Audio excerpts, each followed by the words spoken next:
Баршаңызға сәлем. Бүгін бізде 57-ші сабақ. Сөйлемдегі сөздердің байланысы. Сөйлемдегі сөздердің байланысын тауып, мәтін мазмұны бойынша сұрақтарға жауап береміз.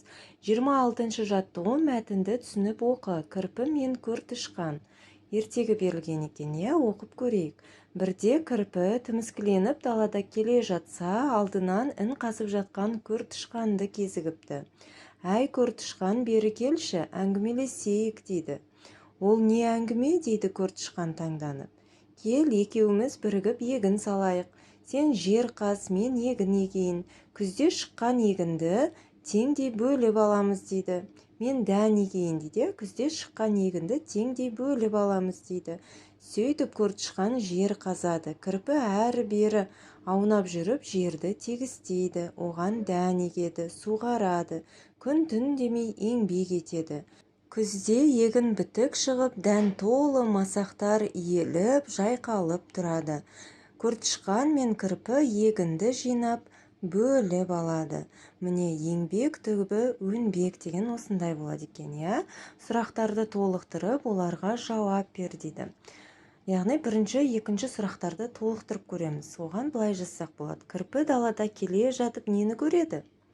Көр тышқанды көреді, Көр тышқан не істейді? Көр тышқан жер қазады. Дәннің жақсы өсуіне не себеп болды дейді. Дәннің жақсы өсуіне жаз бойы қарайды, оны суғарады, Қалай ойлайсың, оған судың пайдасы тиді ме дейді. Әрине тиді.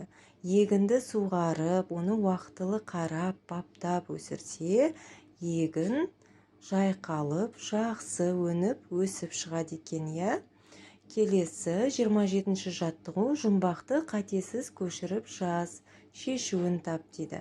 Құйсаң шығар гүл өсіп, қатады қыста сіресіп дейді. Бұл жұмбақтың шешуі су екен, Енді сөйлемдердегі сөздердің байланысын тап дейді.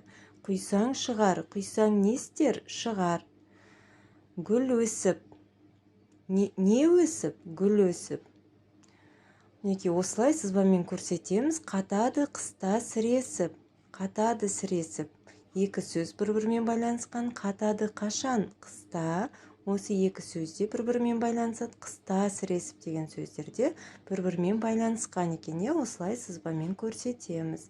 28-ші жаттығу: дұрыс құрастырылмаған мәтінді қайта құрастырып жаз. Ал сусыз 3 күнге ғана шыдайды. Шөлге ең төзімді түйенің өзі сусыз 8 тәулікке ғана шыдайды. Тамақ жемеген адам 1 айға дейін шыдай алады. Енді осы орындар ауысып кеткен сөйлемдерді дұрыс орналастырып, мәтінді былай жазамыз. Тамақ жемеген адам 1 айға дейін шыдай алады.